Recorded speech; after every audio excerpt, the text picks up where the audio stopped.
Hello viewers, prepositions నేర్పిస్తే పిల్లలకి sentence frame చేయటం చాలా ఈజీగా వస్తుంది. ప్రైమరీ చిల్డ్రన్కి ప్రపోజిషన్స్ మనం కనుక ఈజీగా నేర్పించినట్లయితే వాళ్ళు ఎప్పటికీ మర్చిపోరు. మరి నాకు తెలిసిన టెక్నిక్లో నేను ఈ విధంగా నేర్పించాను, చూద్దాం రండి. మరి చిల్డ్రన్, ఈరోజు మనం ప్రపోజిషన్స్లో మనం కొన్ని నేర్చుకున్నాం కదా. ఈ బాటిల్ నేను డిఫరెంట్ ప్లేసెస్లో పెట్టి చూపిస్తాను. ఆ ప్లేస్ని బట్టి మీరు ఆ యొక్క ప్రపోజిషన్ కరెక్ట్గా చెప్పాలి. రెడీనా? సరే. Where is the bottle? On the chair.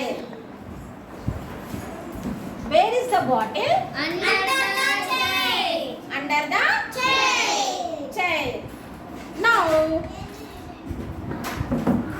where is the bottle? Behind the chair. Behind the chair. Now, where is the bottle? Beside the chair. Beside the chair. Very good. Where is the where is the bottle? In front of the chair. In front of the chair. Where is the bottle? In the bed.